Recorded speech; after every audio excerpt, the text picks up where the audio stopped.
I don't know if you noticed, but got new crane arms for us. I saw that. Yeah, Amazing. a little I don't bit. have to worry about it falling over. Yeah, exactly. And I don't have my crappy one that's got 3 legs that don't work. Kicking something over. Cool. But yeah, I got these bad boys super cheap on Amazon, and Sweet. it's leaning a little bit, but you know what? It's all right. It's fine. As long as we can hear your voice, that's all that matters. That's all that matters. All right, we ready? Yeah. Let's do this thing.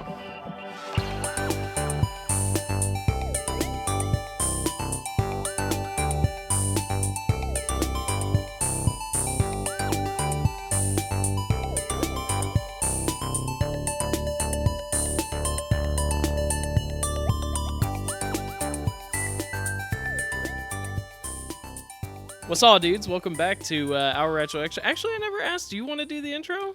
No, you got the radio voice. Go ahead. I don't know. We both got it, dude. We both got it. I hear more compliments about your contributions than my own, so to the show. But welcome back, everybody. You don't know this because of the magic of editing and scheduling, but we took a couple weeks off to recoup on a couple weekends, but we're back, and Jeff has a fat stack of goodies that we're gonna go through, which is great because I've been in a little bit of a non-good collecting season at the moment. I've had 3 major like scores slip between my fingers because of bad sales or sketchy kind of I'm stuff. waiting for that spring to finally hit through. We can get some of those yard sales going. We can kind of go scouting around and see if we can find some good goodies, for yard sale season. Do you do that often? I went last year for a few of them and gotten some good stuff, and I've actually went this year too. A couple of them I found on signs just to go find a couple things, and hit and miss here and there. I got some stuff to sell for the Columbia RetroCon, which here I'm just reminding everybody again. Columbia RetroCon, yes. Tell us about April 22nd. It's going to be a Saturday from 10 to 5, and here in Columbia, Missouri, Stony Creek Hotel off of Providence there, and everybody's. Please come on out and check it out. We're going to be there. We got a lot of vendors coming, and there's going to have some tournaments. I think I was looking and seeing that they're going to have a Mortal Kombat tournament. Dude. Yeah, I'm stoked about that. I am too. I'm stoked to get knocked out in the first round. My gaming reflexes for that game has deterred very bad, and I used to play it all the time at the arcade back when it was popular. I used to play Scorpion and Raiden were my 2 favorites on the first one. But I probably couldn't keep up with these youngsters anymore like I did before. It's wild. But is it? Do you know? Is it the original Mortal Kombat tournament, or is it one of the newer ones? It sounds like the original Mortal Kombat. Okay. But that might give us a chance. Yeah. I feel like the newer ones still keep the same. Same motions, but. I love the old ones. The old motion capture actors and stuff like that, and like we had talked about that a few podcasts ago. With them making those games and stuff, they were just something different for everybody. So. Right? Do you have a favorite fatality? Oh, I think my favorite one is the Johnny Cage low blow, or was it? No, I think that was an actual move. There was one, I think, Johnny Cage where he just uppercutted the guy's head off. Oh yeah, classic. I think that was one of my favorite ones. Yeah. And then my other one would be the Sub-Zero head pull. Yes. Yeah, I thought that was really cool. Yeah. Have you played the Mortal Kombat games through the years, or is it just kind of retro ones? Well, I think the last one I played was 9. Okay, I didn't buy any of the newer ones, or the newest one out yet. I still find myself going back to Ultimate Mortal Kombat 3. That was still one of my favorite ones. I played when it came out on arcade. They had the arcade had the giant screen. It was a 2-player giant screen, and I loved going there and showing off. Coming in with a fistful of quarters and dropping them in and playing. Are you impressed, ladies? My memory served me right for button link combos and doing fatalities. They didn't give you much of a window on the arcade. It was a small window. You had to do the motion really fast for most of those. and I would knew where I needed to step at for certain ones. So I would quickly do the thing, Cyrex was one of the easier ones. He had the one where he'd spin his little head, a little helicopter. He'd fly in the air and then come down and chop them all to pieces. And then there was another one that was easy to do, which the unmasked Sub-Zero, he would pick him up over his head and freeze him and then blow him apart. Yes. Oh it was an easy one to remember like that. I always like, because you remember the time, not to age you here, but the time of when Mortal Kombat came out, and it was like parents concerned. Yeah, it was. It's what pushed the whole rating system, Right. Yeah. But there was ESRB, games that pushed the envelope for that back in the day too, and I think we had hit on that before. There was a game called Narc. Back in the day, it was these guys that were dressed in blue and red that drove a Porsche that had guns, and they would go around with machine guns and rocket launchers shooting guys that were criminals. Well, one of the guys they would shoot, if they had a rocket, they shoot the guy, he would just blow to pieces on the screen, and they would show that on the computer screen. Yeah. That was one of the very first graphic games I've ever seen when I was a kid. I'm like, whoa. Interesting. I'm like, good grief, and that was kind of put in place when RoboCop had just came out. You know how bloody RoboCop was. It was an NC-17 rating at the time. Oh, really? Yes, and it was very bloody. I have a hot take. I'm actually not a huge fan of RoboCop. Oh, what? Maybe I just need to watch it again with adult eyes. But I saw it when I was like a early teen, and I was just like, I guess now I understand like cheesy 80, but the whole time I was like, oh my gosh, this is that the movie is heavy. That movie actually held up. I mean, the sequels were kind of I'd say corny or kind of B-movie-ish, but that first movie was so well done, and Peter Weller did such a great job mimicking his moves like a robot. That was impressive. He practiced that. They had him dressed in anything. He practiced that all the time. That part was very impressive. And, so maybe we'll have to watch. We'll have to watch the original. I have the original RoboCop. We'll have to watch the original one. Because when I was, maybe as a teenager, your priorities are so different. So maybe as an adult, now that I think of myself as like an actual critic of film. It's funny we bring up RoboCop. So they will be releasing a new RoboCop game that's going to be featuring Peter Weller as the voice for the RoboCop. That's actually, they modeled the RoboCop after Peter Weller. Interesting. Is it like? I can't remember the title. I've seen trailers for it, but it looked really nice. Is it like kind of like a rail shooter? Or is it... It looks like a first-person shooter from some of the scenes from it. Like, oh wow! It showed him like pulling his gun and then locking on guys and him shooting things out of the air or shooting guys over rails and stuff. So I'm kind of looking forward to seeing what that's going to be when it's finally released. Yeah, that's cool. Huh. But I was going to say that just kind of segue here a little bit on my end. I don't know if you guys know this, but we have all sorts of socials. So Facebook and YouTube and no Instagram yet. Maybe, I don't know. I heard it was dying. That's what the kids are saying nowadays. So I was like, I don't want to waste time on anything. But the newest one we have is a TikTok account, which I'm very proud of because I'm a 30-year-old man that is figuring out TikTok for the first time. So it's a wacky adventure in the least, but you can definitely check us out on there. But I say all that to say that what I've been playing recently is Mega Man Legends. I just finished a playthrough for that, but I was going to ask you, Jeff, what you have been playing lately. Like, I've actually still been playing Hogwarts Legacy. I'm just about done with that. Is it still just? I as like good? it. Yeah. I think it's well done. It's very storytelling.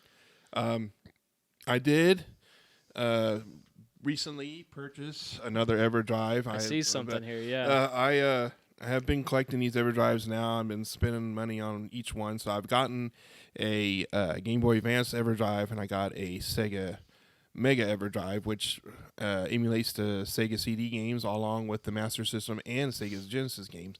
So it allows me to play my whole library out there. So the one I just recently bought is the EverDrive Nate Pro, and it's an NES cartridge. I've got it here with me. I was going to show my colleague here. Standardized cartridge that Nintendo runs. Wow. It's got the SD card reader on it. It does play Famicom games. Does it? Oh, okay. Yeah. Does it come with the SD card? Like I had one okay. already. So cool. Chris is just, yeah. Wait, is it? Yes, Chris. Chris, yeah. Yep. Just fantastic. You know, his workmanship, and I give props to him with all the stuff going on overseas with the war and everything with Ukraine. Yes. His group of guys is still producing these cartridges. Please get a chance if you're interested in them to go to Chris's. You can go to his retail page, which is the EverDrive ME site, which is really nice. It has everything on there, and then I think there's a couple of actual companies that sell his products. Caveman Gaming? I believe so. Yeah, Caveman Gaming. Yeah, and it's and if you're curious, if you don't know, it's Kriz, KRIKZZ. Yeah, he's also got a YouTube channel if you want to look, and he puts the videos of all of his work on there. So yeah, and it's great stuff. I always go back and forth on getting the EverDrive for the N64. The only reason why I haven't done it is because I have the Steam Deck now. So, you know, I don't really find it's just another way but if you feel like, you know, emulation is awesome. I think they've come leaps and bounds on emulation. But like me, I love original hardware. So if you feel like you're an original hardware guy, look up the Kriz EverDrives. And I'm going to tell you right now, you won't be disappointed. He updates it all the time. He lets you know what games are compatible with it. The Nate Pro, I was able to play the old Famicom disk system games. Oh, wow. So you can actually run the old disk systems on it. It actually boots up and everything. That's crazy. So, I mean, it does have a lot of playability. So if you do want to play like some Japanese games that never came out over here, and it does play the enhanced audio NES games. There was a handful of those that actually came out. Oh, interesting. Yeah. So the Japanese version of Castlevania Dracula 3, that one's enhanced audio, and there's a RPG from Konami called Lagrange Point that uses that expansion audio, and there's also Castlevania 2 Belmont's Quest that has advanced audio as well on the Famicom disc system. But that's another topic for today. So the original NES, you can do some mods and stuff to it, and I'm planning on getting the plug mod for it, and once I do, we'll bring that up to the next conversation, and I will show you how that works and how it is made and everything like that, because I'm planning on enhancing my old NES a little bit. So that's awesome. So that's what I wanted to do with my GameCube. Right. But it's so expensive. Some of these mods can be pricey, you know. Yeah, I mean, totally worth. Right. Not saying that the work they put into it isn't worth the price paid, but I am also the cheapest man alive. So if you know me, I will get a deal, and it's hard for me to pay market price on anything. But I would shell out for Kriz's stuff. I mean, so buy direct from him if you can, or from them. Yeah, if you do buy direct from him, it will take a while for the shipment, but if you want to save some money and then buying from another third party, then I would say just stay with Kriz's website. And don't buy like the N64 cartridges off Amazon, the ones that have 365 games in one or whatever. Those knockoffs, I can tell you right now, those knockoffs are not very well. I purchased one before and off of Super Nintendo, and it was garbage. Yeah. It all sorts of bugs and stuff. So, if you want to play original hardware and you want to have multiple games on one cartridge, definitely check out Kriz's website. Yeah, awesome. Also, we were talking about GameCon, right? And just wanted to shout out that we will be we'll be recording, won't be live or anything, but we'll be recording some stuff there for this channel over by my DJ booth. So I'll drop the mic. DJ Services will actually be there providing sound for the day, which is awesome. I'm so glad that I landed that. And in my booth in there, I don't have an actual booth, but I'll be kind of in the corner playing music and stuff. We'll just be recording some stuff. So if you do come by to the show, check us out there. Maybe hop on, we'll give you like a quick little interview. Yeah, we definitely want to try to get some interview if someone's interested in coming and talking about their gaming collection or just how they got into it, or like their thoughts on the RetroCon. Please let us know. We definitely would like to share that with everybody. Yeah, so that'll be awesome. We're hoping to see some fans out there, but if not, we'll have each other, and that's all we need. Right. Yeah. But so our main topic today, peeps, is we were talking about Disney video games made by Disney that was released on the old consoles, some Nintendo, some Sega, some SNES, and just some ones that I remember playing as a kid that were related to cartoon shows that I watched. I think everybody remember the old Disney cartoon block on TV back in the day. And get off school, you had DuckTales and Rescue Rangers and Tailspin, and of course Darkwing Duck. And yes, Darkwing Duck. Darkwing Duck. The famous game, I think, was it on the NES? Yeah, there's a Darkwing Duck. Okay, that is, I have a friend of mine, shout out to Joe, if you're listening. He is an absolute like maniac for Darkwing Duck, so I think he has the original game of that. I don't particularly think that game is ultra rare or anything. It's a little pricey, but might be like pricey, it's not. Yeah. But you could find it around. But I don't know if I've ever seen an episode of Darkwing Duck. I'm not gonna lie. My situation growing up was interesting, but what I'll say now is that if that offended you, don't be, because now I get to just watch these things on the show and experience it for the first time, and Jeff can see my excited eyes.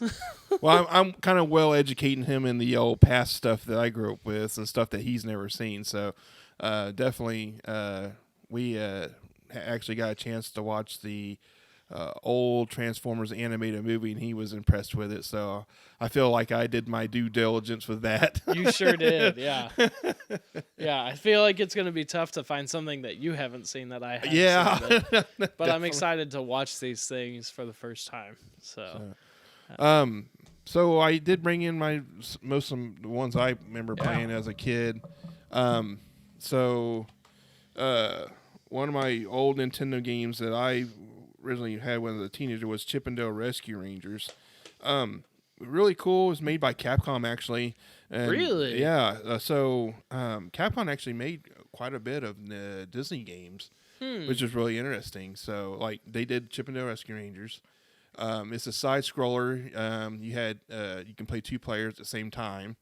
Oh wow! Okay. So you can be Chip and Dale. You actually had to go through the levels and fight. I think Top Cat was the main enemy. I think his name was Top Cat, but I could be mistaken. Yeah, let us know. I forgot about. I remember most of the characters. I used to love the theme song. Like, you would go through, pick up little boxes and apples and stuff, and chuck them at your enemy to knock them through. And then every level had an end boss, and you had this little rubber ball that you pick up and throw at them and stuff.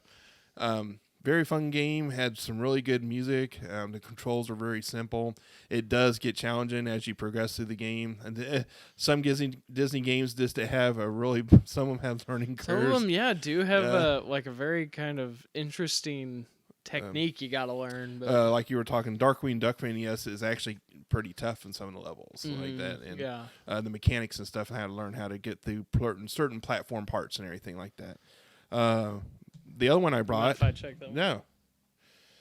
The other one I brought in is another one of my favorites. Is Capcom also did it as well, is the DuckTales. And you played as Scrooge McDuck, and you were going around finding treasure, and your weapon and your pretty much everything, your utensil you used was his cane. You can swat items to knock down enemies. You can use your cane as a pogo stick. Certain levels, and then each level is challenging in itself, and then there was hidden treasures throughout each of the levels. So you would have to go through each level and try to find them, and then the last boss was Cruella de Vil. Nice. Wow. Okay. So it was A nice little call-in or tie-in. It was I think she was like the little witch duck that was on the cartoon show. I think her name is Cruella Okay, DeVille. because Cruella DeVille is from. No, I'm thinking 101 Dalmatians. Right, yeah. I can't remember her name now. Okay. Now I'm drawing some blanks here. That's okay. But yeah, she was like a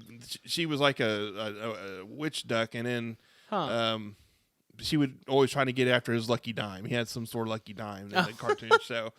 But it was a really cool game. Had some platform parts. There was some no music in that. It was popular. I think the one where you're doing through the moon jumping level, I think it had some really cool music and everything. So that's that one there.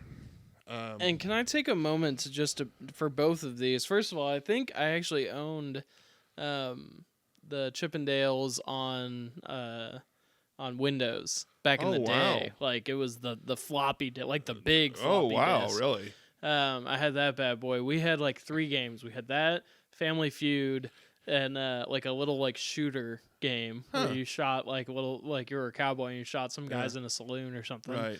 But I remember those 3 distinctly that we had for our little Windows computer, or maybe it wasn't Windows, whatever it was at the time, whatever computer was. But I was a kid. It's probably like before school, like before I was in school, maybe. Yeah. But the cover just like unlocked that memory for me because I remember that it looks so. They crazy. actually made 2 of those for Nintendo. I think the second one's actually worth a lot of money. Yeah, I have heard of that. Yeah. And then like on here for DuckTales, like the colors are so vibrant, and I don't know, I kind of just miss like, because when you're like back in the day when you're a kid, you only have a couple avenues for like, is this a good game or not? Mm-hmm. You have reviews from friends that have played it before, reviews from Nintendo Power magazines or gaming magazines in general, and cover art. And those were like your 3 giveaways of like, is this going to be worth my time? You're in a rental store, you're at Blockbuster, it's a Friday night, and you don't want your weekend to be a stinker. And you're like, do I go with Zelda? Do I go with an Old Faithful? Or do I try this new game that came out? Yeah. And cover art says a lot. And if I were a kid and I saw this, I'd be picking it up. Yeah. Which is just crazy. Yeah. But you couldn't, at the time too, it's like you couldn't really, I mean, if it was something like Little Mermaid or something, you're like, I don't think I want to play it. But like stuff that, it kind of hit all audiences, like DuckTales for me, I'm like, it has to be a good game. Right. And actually, I was going to ask, I know that original NES games came with manuals. Yeah. Correct. Mm-hmm. What were they packaged in? I don't know if I've seen like an actual like packaging. So this EverDrive is basically what an NES box game would look like. Okay, cool. So you would have an instruction booklet, a styrofoam filler for the game sitting in there, and then like the wrapper wrapped around it. Basically, are like boxes for NES pretty rare to come across? Because I feel like most collectors you can get reproduction, but they're like very rare on, and someone has them. Usually they're shielded, so you keep up with them. But I have seen some at cons that people will sell them with the shield on that they've had in original boxes, and some of those go for a lot of money. Even if you don't have a game in them, they will go for a lot of money. That's wild. Because now that I'm thinking of it too, for some reason I'm blanking on what the SNES packaging looked like. Yeah. I mean, I when I see the N64, that's recognizable to me. Right. I remember like the boxes for that. Right. But I don't know. I feel like most of the collectors that I see for NES or Super Nintendo have loose collection. Well, the SNES, it was kind of like the NES with it would sit in a rectangle box and it would slide in from the side. And it would come in with a dust cover underneath it, and then you had your manual and everything inside. Okay, cool. And man, I miss manuals. Those were the days. What's so nice about the manuals too on the old days, like if you bought the original Legend of Zelda, the gold cartridge Legend of Zelda, it actually gave you a map for a few of the dungeons in the game. Oh, nice. It actually, it was like a little strategy guide in the game. Yeah. And it actually told you where to go. I feel like, it was like right around like Xbox 360 time, Xbox, somewhere around there.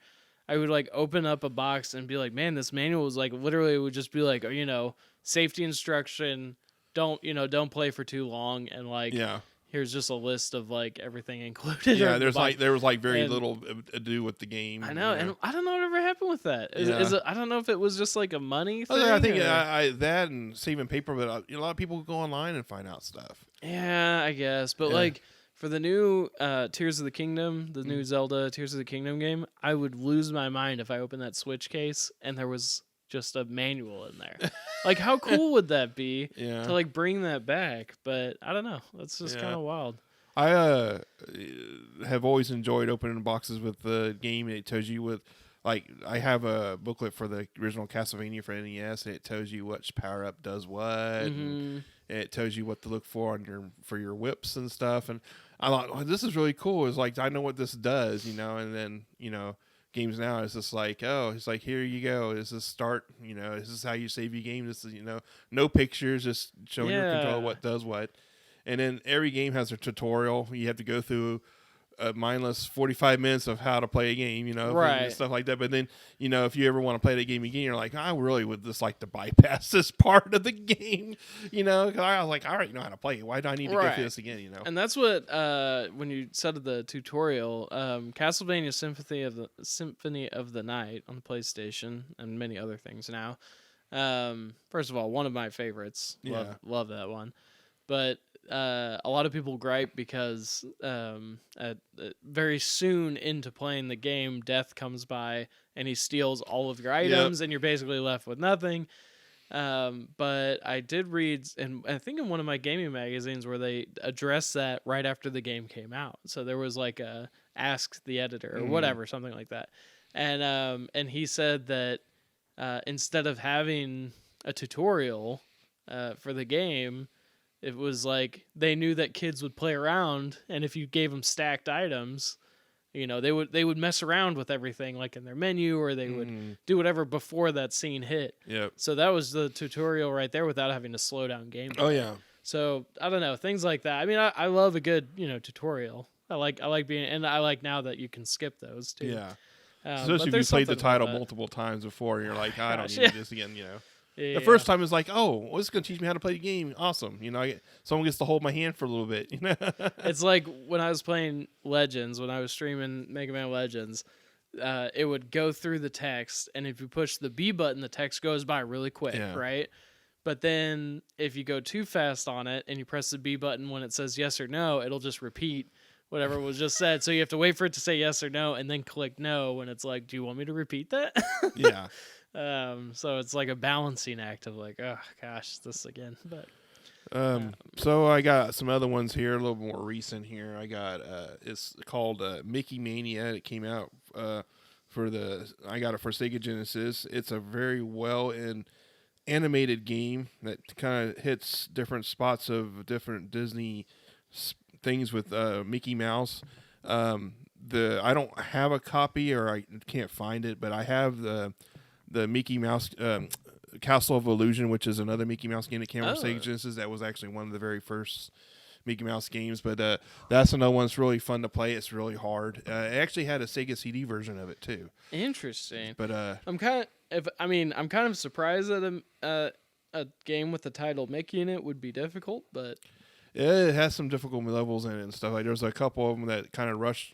It's a running scene where you have to run away from a moose, and you have to know where to jump and run and dodge stuff. And the graphics look great. The graphics are excellent on that game. My gosh, I'm blind as a bat, dude. So like the very first level is like a recreation of Steamboat Willie. It's really neat. Yeah. Yes. Okay, when we stream again, my PC's been acting up, so I'm gonna fix that. But or just download Windows on my Steam Deck or something. But when I get back into streaming, we gotta play this because the graphics on the back just look fantastic. It's an excellent game. It's really hard to conquer. It took me a while to finally get through all the levels and stuff. I also live on the back one player. Yeah. And also just listen to that. Oh, that clamshell. Gotta love that. That's fantastic. Yeah, my Sega Genesis collection, I have always just wanted the clamshell with the instruction booklet. I don't buy loose Sega Genesis games. So. Oh, really? Okay, yeah. None of my Sega Genesis games are loose. That's great. Yeah, so. I had the... Oh, I think it's easier if I... The other one I have here, there's multiple versions for this. It's Aladdin, based from the Disney movie Aladdin. And So did this one? Sorry to interrupt, but this Aladdin here for Sega Genesis, was this the first iteration Aladdin? Do you know? I think they came out at the same time, but this version of the Sega Genesis one is the one that had the sword fighting, where you could sword fight. The one for Super Nintendo was the one where he just kind of acrobat and threw apples. Oh, I got So you. they're, Okay. I mean, they're both really good games. I won't take away, but they're made. But it's made. They're both were made differently. But this is my favorite version. Is the Sega Genesis because it's more action based. Right. Yeah. But I like both of them. But that one's one of my favorites. Again, look at this cover art. Like, it was just a well done game. yeah. And it's actually really funny. This is also probably gonna upset some people, but again. I've never actually seen Aladdin. What? I know. The old cart. Oh man. I mean, I've seen clips and I know what happens. Like obviously with the right. internet now, like things happen. But I've never actually like sat down and watched through it. It's great. Wild. It's a great movie. I would love to. Yeah, that's one of Robin Williams does the voice for Genie, and I think that was the perfect fit. That was so good. Yeah. I've seen like the clips of him doing that, but. Virgin Games, like Virgin Mobile. Yeah. So the one that came out for Super Nintendo is made by Capcom. The one that came out for Sega Genesis is made by Virgin Games. I didn't even know that they were. Oh wow, that's incredible! When did they stop making games, or do they? I'm not really sure. I don't think they're anything. Another one that they made that was it was a big license problem. Nintendo was trying to come up with a Terminator game. And they supposedly had worked it out to where they were going to make one. And the game actually came out as a different publisher and made by a different, changed the title. It was called Journey to Silas. It's a side-scroll shoot-'em-up, and it was supposed to be a Terminator game. And they lost things, so Virgin actually got the rights for Terminator and made a Sega CD game, which is one of the better Sega CD games. It's a shooter too as well. It's hard. You play as Kyle Reese, and it has you progressing through the game like from the movie. You start from the future and then work yourself back to the past. And they actually have full motion video clips in between levels. Oh, and it's really cool. And the music in it's really awesome. The music's super awesome in that game. What's your you've mentioned the Sega CD before? It's an anomaly for me. Okay. What is your like? Not necessarily your favorite, but like your most prized game that you own for the Sega CD. Like, what would you say? Like, because there's some that are thrown out like Night Trap and mine was the beat 'em up Final Fight. I guess I have a copy of the Sega CD Final Fight. It was the first home edition of Final Fight that actually had all 3 playable characters. And it had its own arranged soundtrack for it. And very, very, it was just pretty much spot on. I mean, basically, it was the arcade. The Sega CD one was very good. I mean, there were some things that wasn't like perfect, but it had all 3 characters. Super Nintendo released it, and they only had 2 characters at the time, which was Cody and Hagar. But they had later on came out with a copy called Final Fight Guy, which had Guy in the game. But the Sega CD version actually had all 3 and the arranged soundtrack and all the levels. It was great.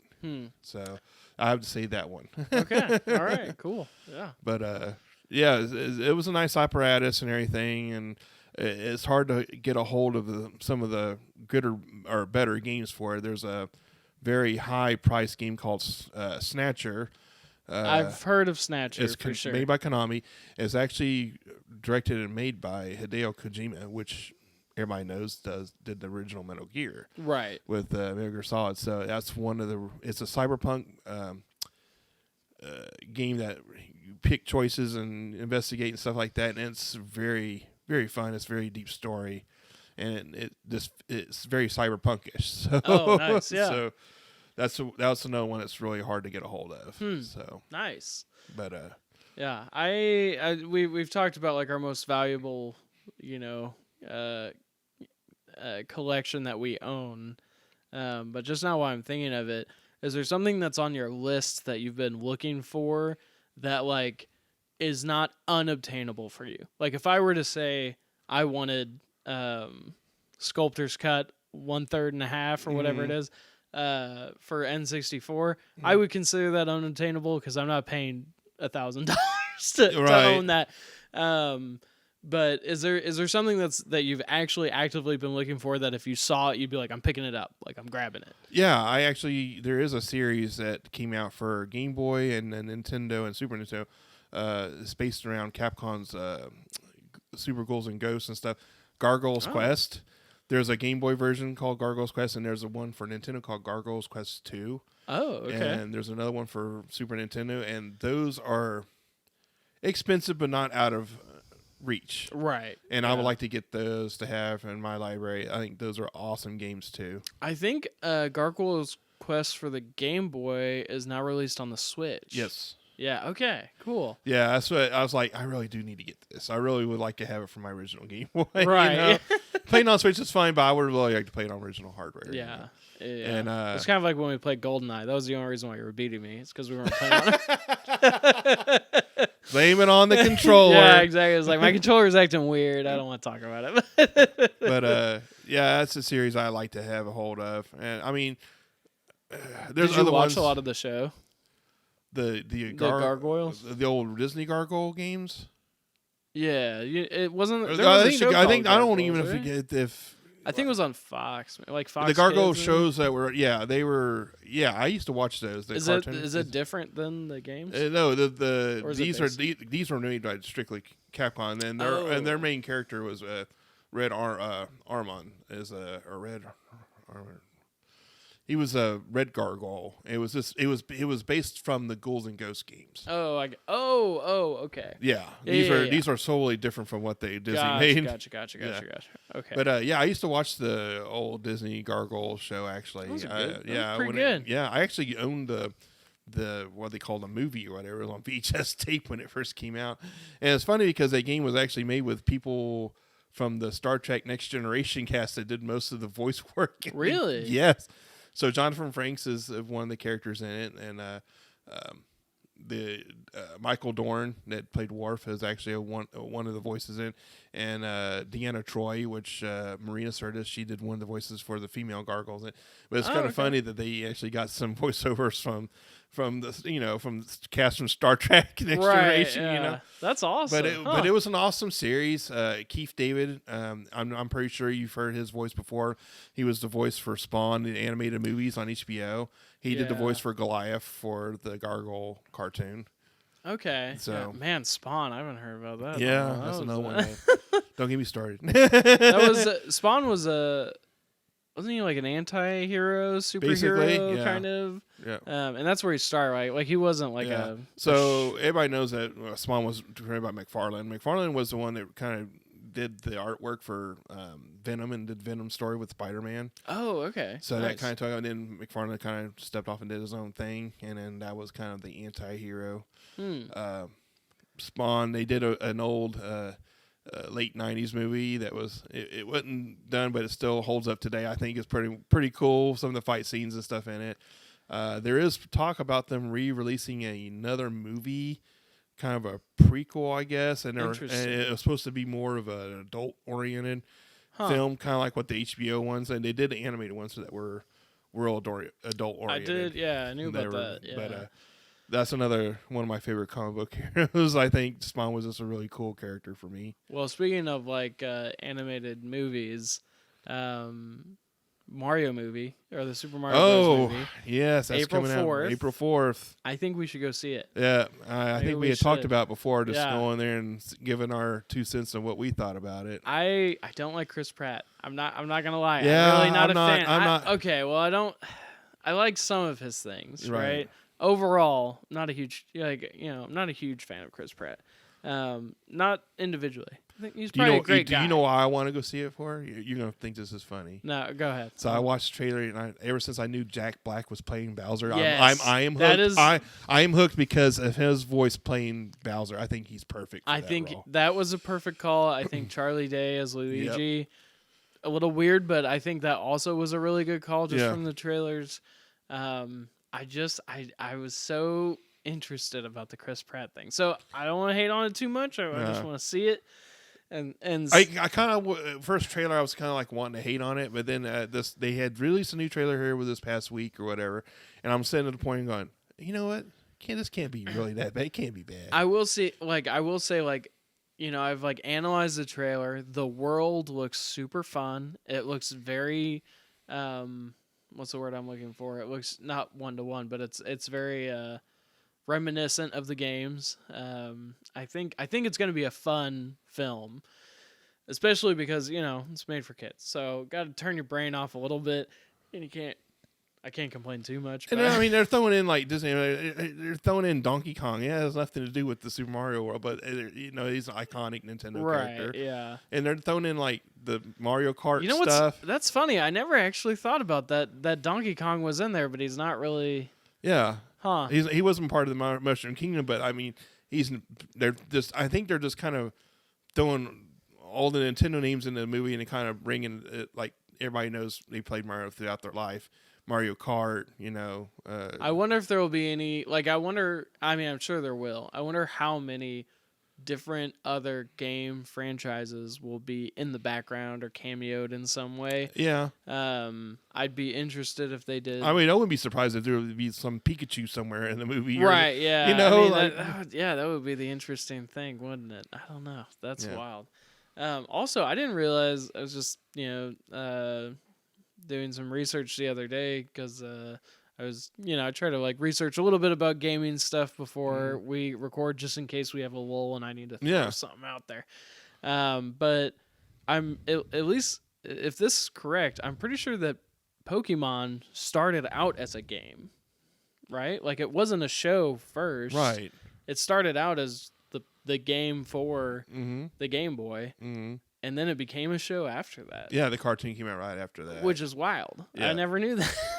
It got popular enough to where it's like, it was a huge hit in Japan. I remember reading about articles about there was a Pokemon that was causing kids to have epileptic seizures or something like that. Yeah, it was one of the cartoons. They ended up having to like take it off air or something like that. And I was like, what are they talking about? And then like it hit over here, and it was just like huge, big time. I mean, kids were just like, Pokemon. Burger King was putting Pokemons in their meals. McDonald's was doing Pokemon in their Happy Meals. I'm not gonna lie, I was big into Pokemon too. But, there was nothing better than when Mom said when I was like, can I get a fresh pack of cards? Or to go back and just think about like anytime it was like birthday for maybe a full year, it was like birthdays or holidays, Easter, Christmas, whatever. I was like, Pokemon cards. You know what I mean? It was like, I don't want any gift. I don't want you to give me a shirt. Like, whatever money you would spend just give me on anything stupid, just buy Pokemon cards. Yep. And I would just have fat stacks of, like, packs. And what I would do, which is something that it's like, oh, man, if I would have just known back then. I've talked about this before. Like, yeah, you did. There's an art to like not keeping everything sealed, because as a kid you want to enjoy things as a kid, so it makes sense. So it's kind of like as an adult, I don't necessarily like get something rare and then just keep it on a shelf and it never get used. I want to use it. Like I want to enjoy it. There's a point take it out to of the package and play with it. Yeah, unless it's something so ridiculously rare that I'm like, all right, this would just be silly because this is going to pay for my retirement. Yeah, exactly. But I would wait a couple months before I opened up my packs. So I would have like 15 to 20 packs of cards unopened sitting in my room, and then I'd go through them all in one go. Yeah. But man, if I just would have waited 30 years and held on. So it's funny that, kids were all into Pokemon. It never really sparked. I mean, I had the Game Boy games. They were fun to play. I never was into the collectible card game, collecting them. Mine was the original Yu-Gi-Oh cards. I loved Yu-Gi-Oh, and I wanted to buy packs of cards. I still have all my original Yu-Gi-Oh cards. That's awesome. In really good condition. I kept up with them. I got them in tin cans in my closet. It was something I just never part with, and I know I've gone through them a couple of times here as of late, and I do have some that are actually worth quite a bit of money. I'm like, oh, nice. And they're in really good condition. I played with them at certain tournaments and stuff, but I would put the card sleeves on them and stuff like that. Right. And I'm thinking to myself, so I'm kind of glad I held on to these because at one time I was just going to dump them all. Yeah. I was like, I know I'm just going to hold on to them. I mean, they might be worth something someday, and they were. So. Did you get into any other kind of like card game, like Magic the Gathering? Or I had played the original old Magic. I had some Magic the Gathering cards and stuff that I collected, and I ended up giving to somebody and thought to myself, I was like, why did I do that? Because the ones I did give, they were actually pretty pricey from my stash, and it is what it is. Right, yeah.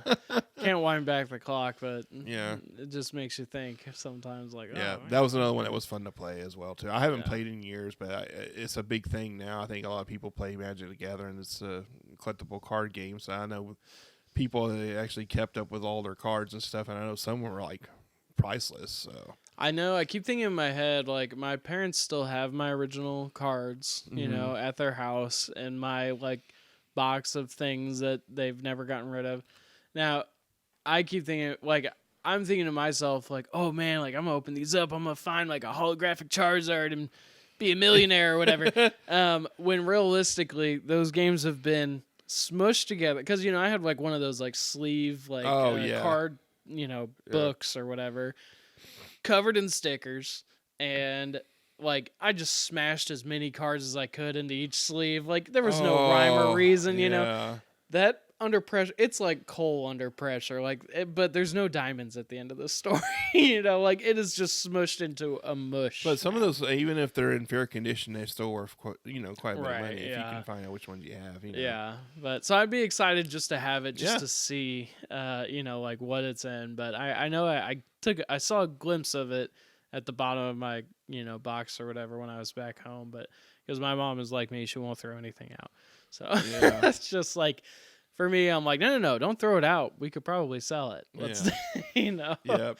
So I'm sure that's my mom's plan as well. But I got quite a bit of stuff in my closet I've kept up with and everything. I mean, I thinned out some stuff, but I still have a bunch of stuff that I've just kept. And I'm thinking you were one of my wife's favorite people because you let me thin out my collection to you,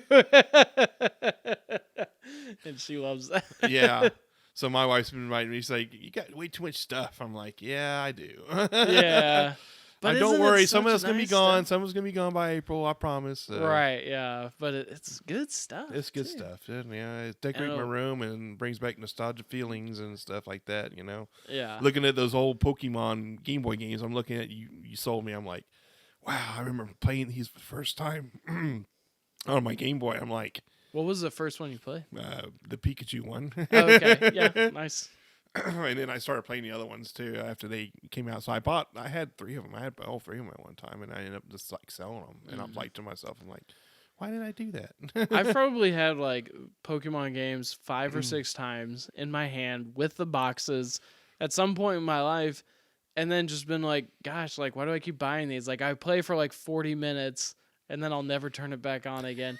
Because I just don't have the patience to walk through grass and then and also this sounds really stupid, especially because I'm a huge gamer, but not knowing the algorithm of when a random attack would happen, gave me anxiety. Like Final Fantasy X, that was tough.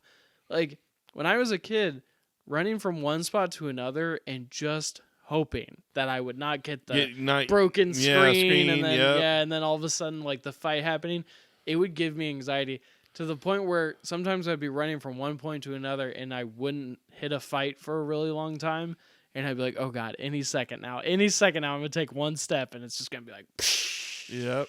Yeah.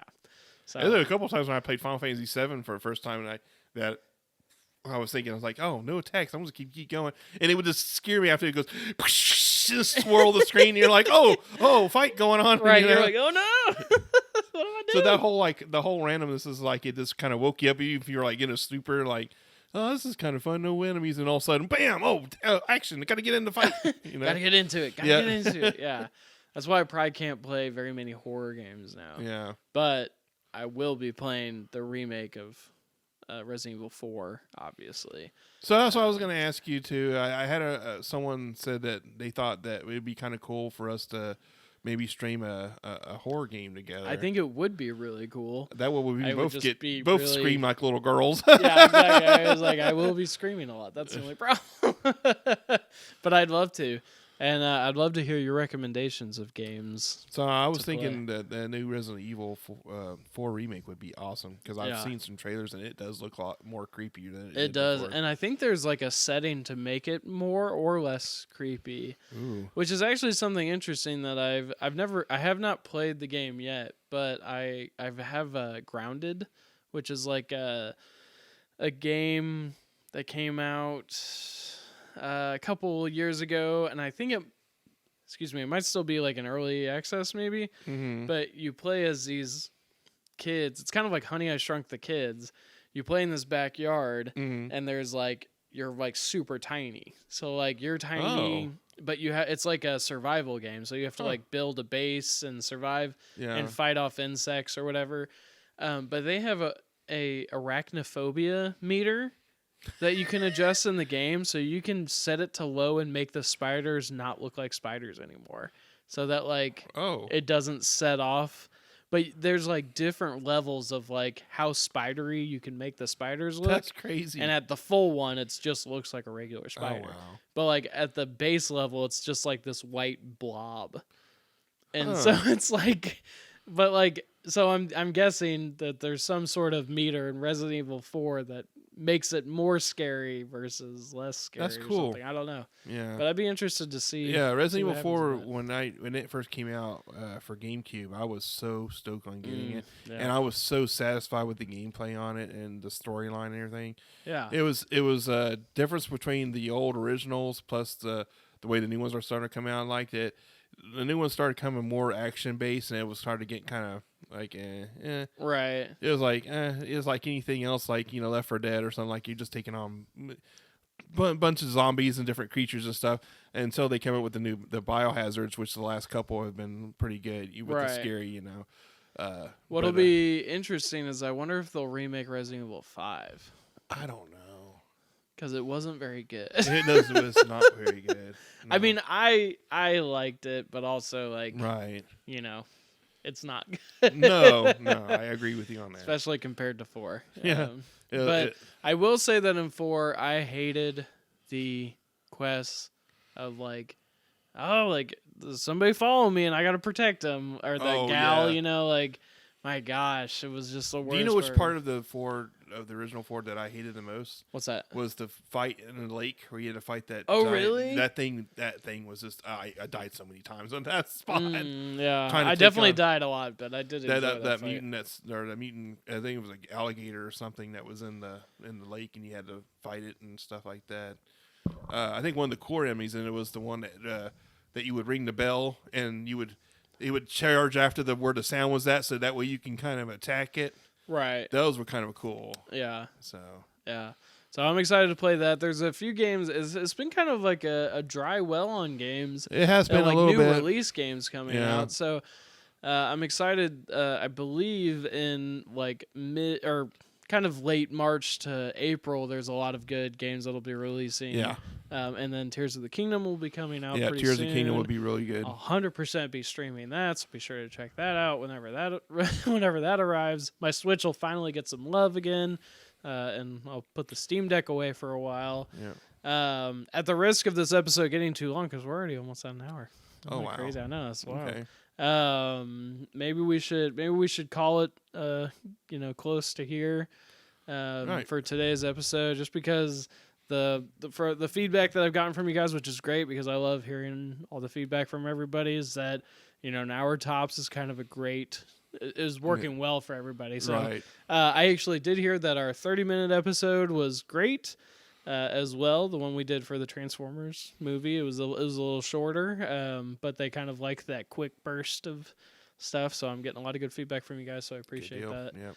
And but yeah, man, this is crazy. This is such a fun project. I love working. Yeah, on I think this we with just you. kind of lose track because I think we haven't really got together for the last couple weeks with everything going on. That it's like, oh, we're just going to pick it up, but then we gotta go over our topics and stuff because we just have so much going on. And so much to catch up on, but it's always enough for another episode. So. Right. Yeah. So. There's always something to be talked about, but I feel like I always also want to talk about the things that I want to just go more in depth on the things that we've already discussed, but right. But I also I want to keep you guys entertained as well. But definitely check us out on all of our socials. Like I said, we're on Facebook.